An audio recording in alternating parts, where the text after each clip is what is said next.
A long time ago, in a faraway village, there lived a young man named Ndukwe. Ndukwe lived with his grandmother, whom he lovingly called Mama.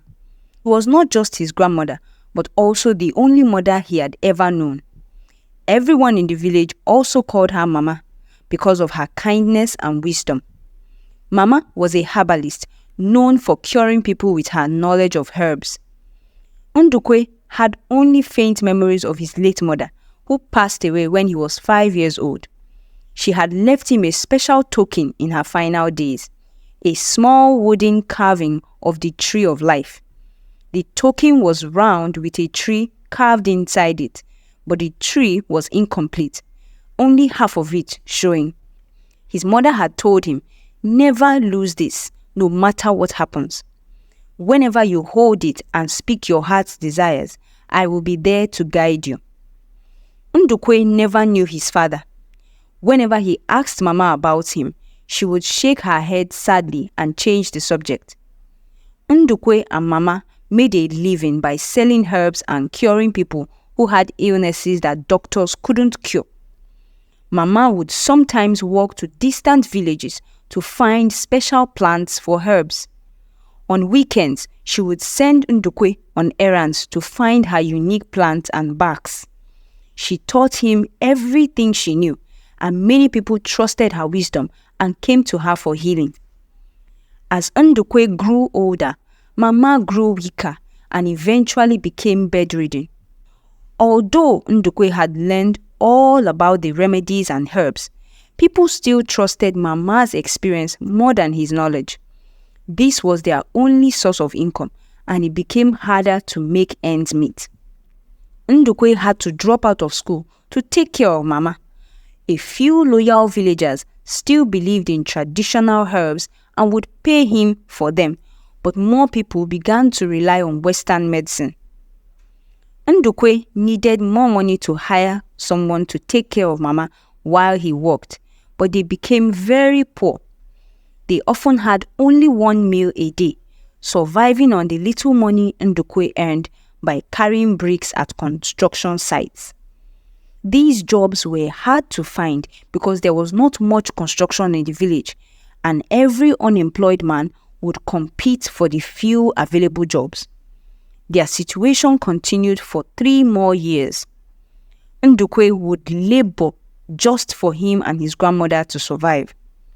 One day, a friend from the village who had moved to the city visited and told Ndukwe about the opportunities there. Inspired by his grandmother's words and eager to improve their life, Ndukwe decided to move to the city in search of a job. Moving to the city was not easy. Ndukwe faced many challenges. The noise, the crowds, and the fast-paced life were overwhelming. He struggled to find a place to stay and ended up living in a small, cramped room shared with other laborers. Ndukwe walked the streets every day looking for work, determined not to return to the village empty-handed. After weeks of searching, Ndukwe found a job as a cleaner in a large company. It wasn't a high-paying job, but it was a start. He was grateful for the opportunity and promised himself he would work hard so he could send money home to help his grandmother. This made Ndukwe work very hard. The company Ndukwe worked for was owned by a wealthy businessman named Mr. Johnson. The building was tall and shiny, filled with people in smart clothes rushing to meetings. Ndukwe's job was to clean the offices and corridors. He worked quietly, making sure everything was spotless. One day, while cleaning the lobby, Ndukwe saw a beautiful young woman. She was elegantly dressed with a kind smile that lit up the room. Ndukwe later learned that she was Obianuju, Mr. Johnson's daughter. She often visited the office to help with charity events and other activities. Ndukwe couldn't stop thinking about Obianuju. She was different from anyone he had ever met. Unlike others, she always greeted him with a smile and sometimes stopped to chat. Ndukwe's heart would race whenever she was near. He knew it was foolish to dream of someone so far out of his reach, but he couldn't help his feelings. Ndukwe's friends at work noticed his affection for Obianuju. They warned him about the differences in their social status and advised him to stay away. But Ndukwe's feelings only grew stronger. He admired Obianuju not just for her beauty, but for her kindness and humility. One afternoon, as Ndukwe was cleaning the lobby, Obianuju approached him. "You always keep this place so clean. Thank you for your hard work." Ndukwe felt his cheeks flush. "Thank you, Miss Obianuju. I just do my best." Obianuju smiled. "I've noticed you do a wonderful job. How long have you been working here?" "Just a few months," Ndukwe replied. "I came from a small village to find work in the city." Obianuju's eyes sparkled with interest. "That must have been a big change. How are you finding it?" Ndukwe shared a bit about his struggles adjusting to city life and his desire to support his grandmother back home. Obianuju listened intently, her kind eyes never leaving his face. Days turned into weeks, and Ndukwe found himself looking forward to Obianuju's visits. They continued to chat whenever she came by, and a quiet friendship began to form. Ndukwe's friends continued to warn him, but he couldn't help but cherish the moments he spent with her. One evening, as Ndukwe was finishing his shift, he heard someone call his name. It was Obianuju. She looked troubled. "Ndukwe, I need your help. There's a charity event tomorrow, and we are short on volunteers. Would you be able to assist?" Ndukwe agreed immediately, eager for any chance to spend more time with her. The next day, he helped set up the event, working alongside Obianuju. He was amazed by her dedication and the way she treated everyone with respect and kindness. As the event came to an end, Obianuju pulled Ndukwe aside. "Thank you for your help today, Ndukwe. I couldn't have done it without you." Ndukwe smiled. "It was my pleasure, Miss Obianuju. I'm happy to help." Obianuju hesitated for a moment before speaking. "Ndukwe, you are a hard worker and a good person. Don't let anyone make you feel otherwise. Keep believing in yourself." Ndukwe felt a surge of emotion. "Thank you, Miss Obianuju. Your words mean a lot to me." As Obianuju walked away, Ndukwe realized that his feelings for her had grown even deeper. Despite the challenges and the warnings from his friends, he felt a glimmer of hope. Maybe, just maybe, there was a chance for him to bridge the gap between their worlds. And with that hope, Ndukwe continued to work hard, holding on to the belief that one day things might change. However, their growing closeness did not go unnoticed. Mr. Johnson soon found out about his daughter's friendship with the poor cleaner. He was furious and forbade Obianuju from seeing Ndukwe again. "Obianuju, you are a daughter of the Johnson family. You cannot associate with a mere cleaner. It is beneath you," Mr. Johnson declared. "But father, Ndukwe is a good man. He is kind and hardworking," Obianuju protested. "I don't care. You will not see him nor talk to him again," her father insisted. Every time Mr. Johnson spoke, he would frown a little, as if feeling intense pain in his body, sometimes touching his chest. From that day on, whenever Obianuju visited the office, the security team was instructed to accompany her directly to Mr. Johnson's office. Ndukwe would see Obianuju passing from a distance and would just stand there and watch her go by. He would wave to her, but Obianuju would just look down and walk past. His friends saw this happening and reminded Ndukwe that they had warned him a girl like her could never be with someone like him.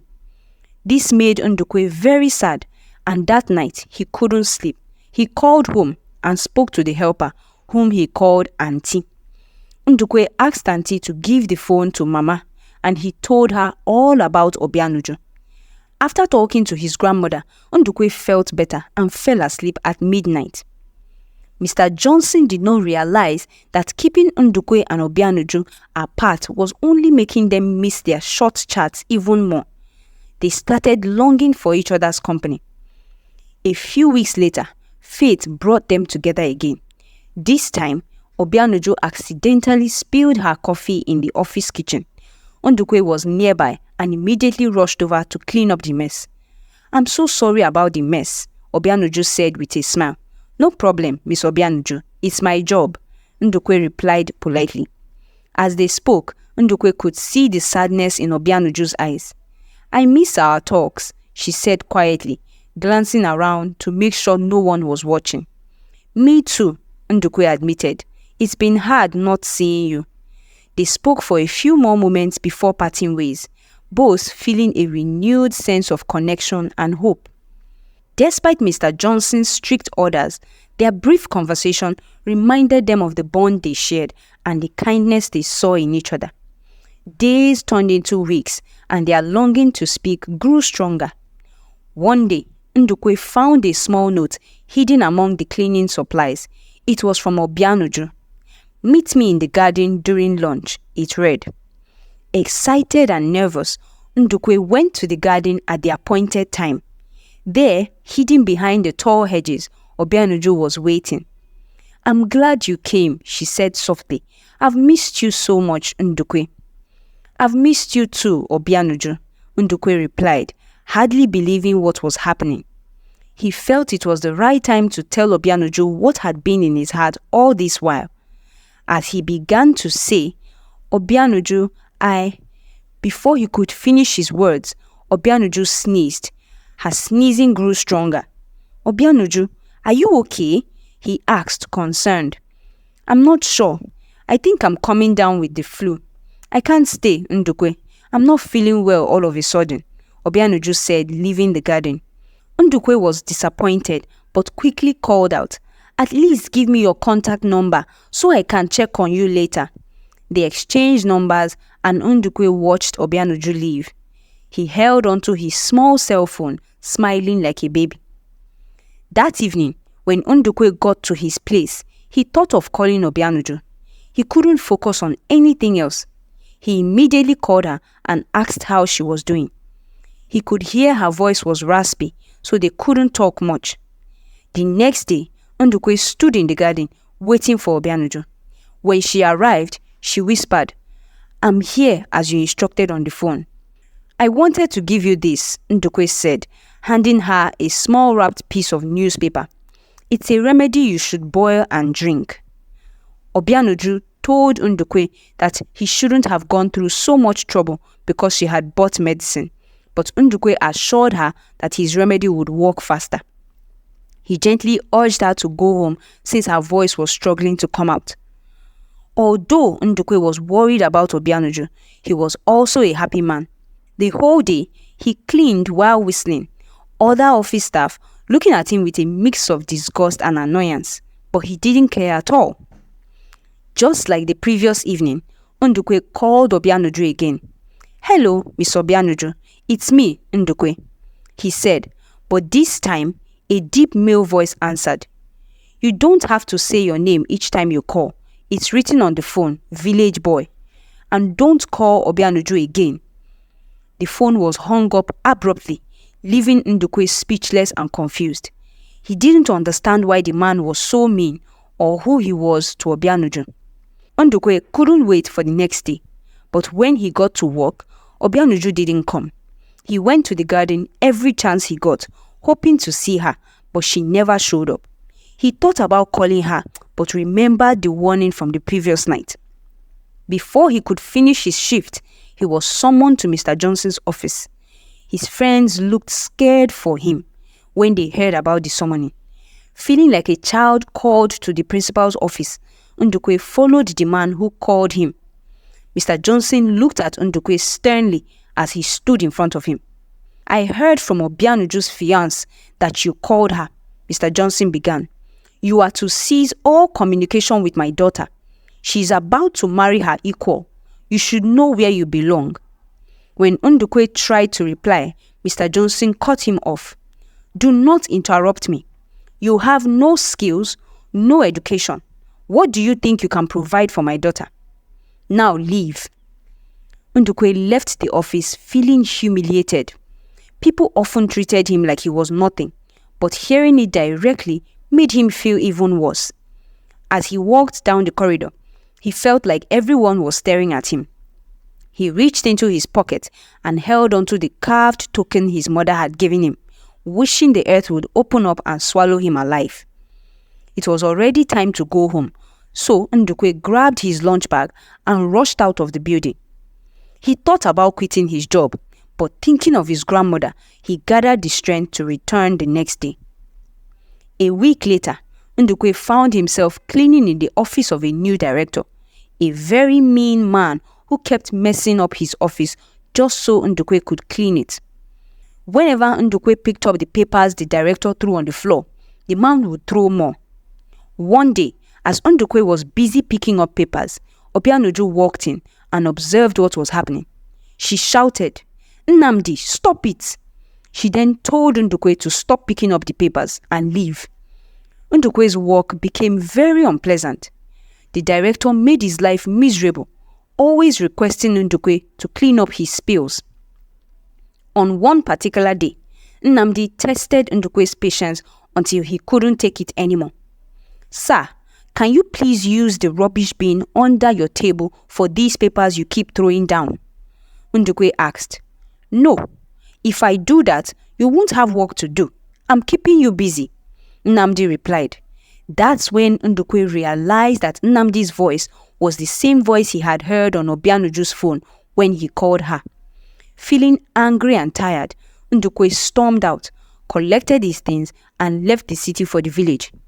But before he left, he asked one last favor from his friends, to give a letter to Obianuju. In the letter, Ndukwe poured out his heart, explaining everything that had happened and how much he cared for her. He thanked her for the kindness she had shown him and said goodbye, knowing that he had to return to his roots to find peace and purpose. When Ndukwe returned home, his grandmother was overjoyed to see him. She embraced him tightly, her eyes glistening with happiness. As he explained why he had quit his job, she listened carefully and then said, "You did the right thing, Ndukwe. If it gives you peace and sanity, then it was the right decision. Don't worry about money. Your life matters more." Ndukwe had saved a small amount of money from his cleaning job. Inspired by businesses he had seen in the city, he had the idea to open a small chemist shop in his village, selling both traditional herbs and Western medicine. Though his heart still longed for Obianuju, he knew he could never have her, so he focused on his new business.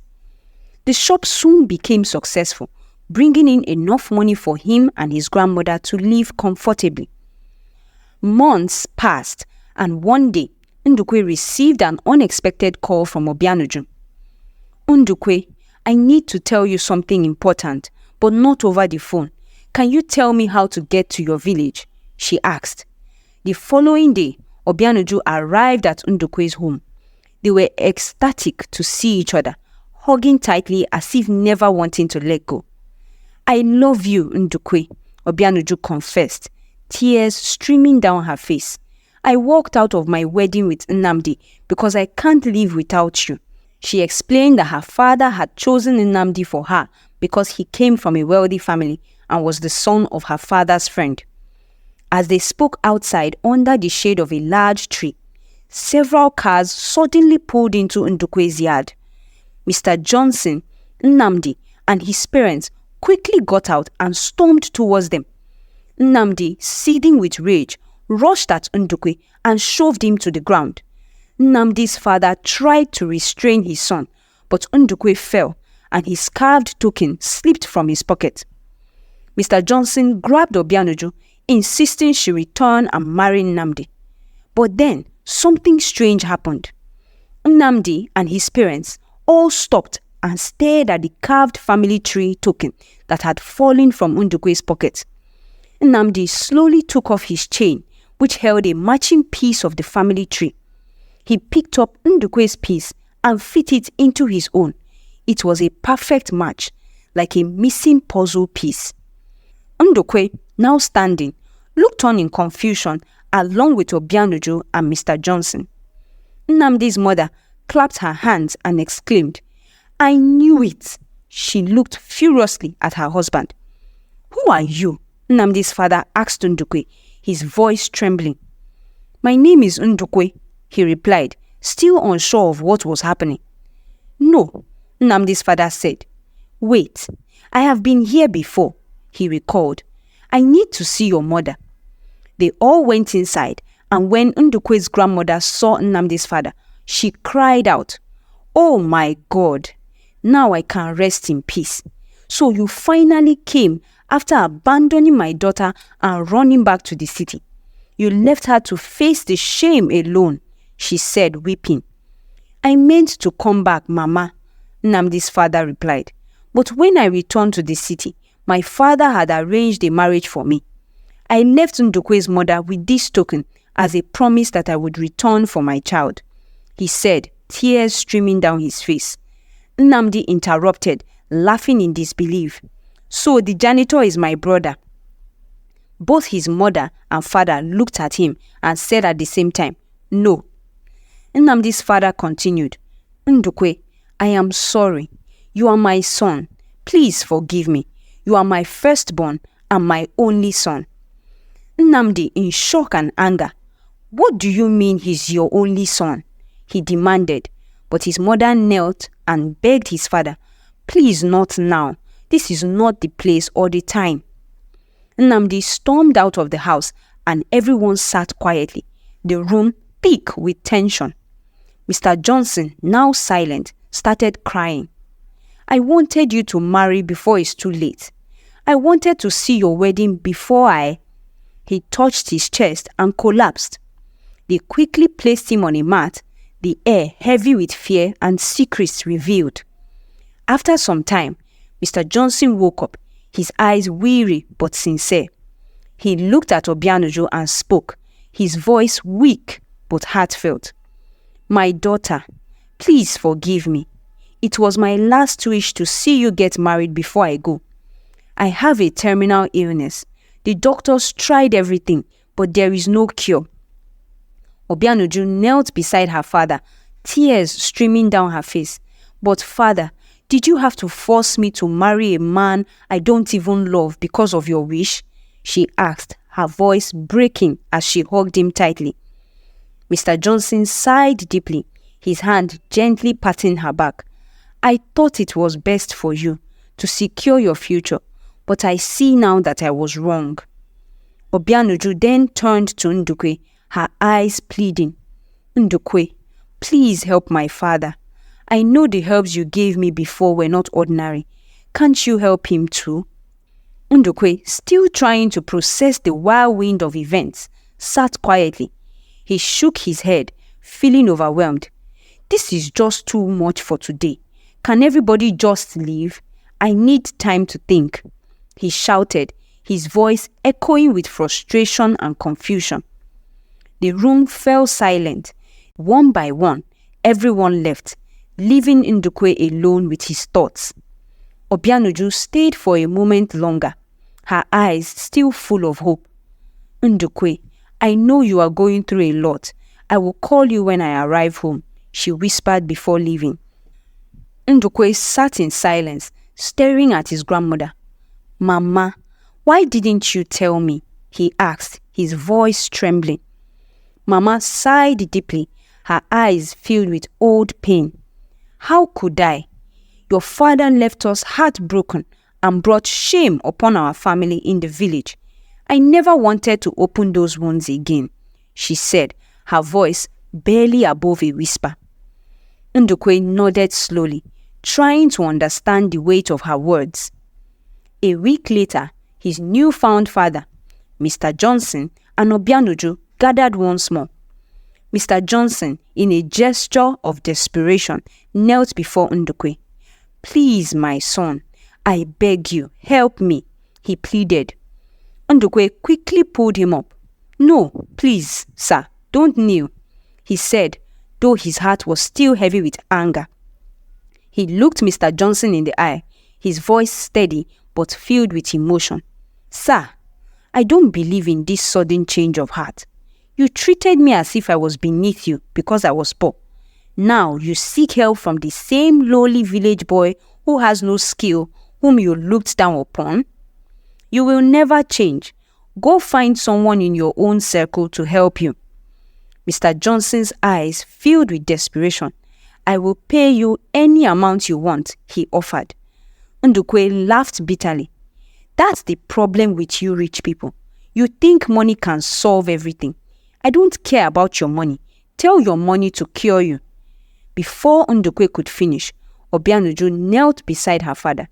Please, Ndukwe, for my sake, help my father, she begged, her eyes filled with tears. Ndukwe's heart ached seeing her like this.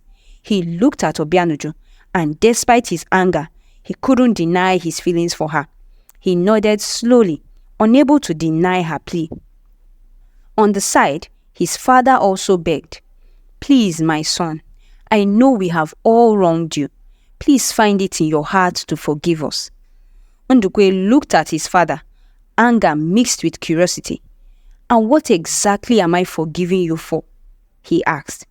His father took a deep breath.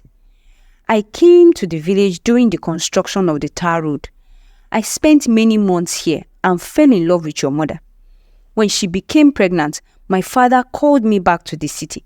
I thought I would return, but my father arranged a marriage for me with Nnamdi's mother, who came from a powerful family. She was already pregnant with Nnamdi when I married her, and it was either her or I would be disowned. I chose inheritance over you. Ndukwe shook his head in disbelief. So after everything you went through, you still force your children into marriages? You amaze me, he said, looking at both Mr. Johnson and his father. Ndukwe explained that it would take time to forgive them both. With his grandmother's help, he went in search of the plants needed for Mr. Johnson's treatment. Within a few months, Mr. Johnson was cured. His father, trying to make amends, gave Ndukwe a share of his inheritance, recognizing him as his firstborn son. Mr. Johnson, grateful for Ndukwe's help, My son, you saved my life. You have shown me mercy. You are truly skilled with herbs. I give you my blessing to marry Obianuju and live your lives as you see fit. Obianuju and Ndukwe looked at each other, their love evident. They rushed back to the village to share the news with Mama. She was pleased to meet Obianuju again formally. Obianuju stayed at Ndukwe's home for a week, getting to know Mama, and they became like best friends. One evening, Mama called them to her bedside. Ndukwe, my time has come. I held on to see your happy ending, but now I can go in peace, she said, her voice calm and loving. No, Mama, please hold on a bit longer. I want to marry Obianuju, please, Ndukwe said, tears welling up in his eyes. Mama smiled gently. He who finds a wife finds a good thing. You are blessed, my son. I know you will be happy together. You both have my blessing, she said. She placed her hands on their heads, whispered her blessings, and then closed her eyes for the last time. Ndukwe felt a wave of peace wash over him, though tears streamed down his face uncontrollably. Obianuju hugged him tightly, offering support. After a month, Ndukwe followed Obianuju to the city. Mr. Johnson, grateful for his second chance at life, kept offering him positions in his company.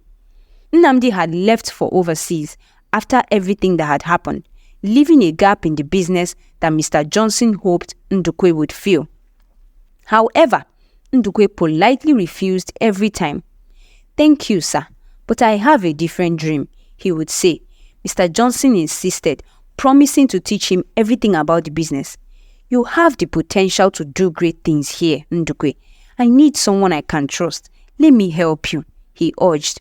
But Ndukwe's mind was set. He had seen the potential of his herbal knowledge and had a vision of turning it into a successful pharmaceutical venture.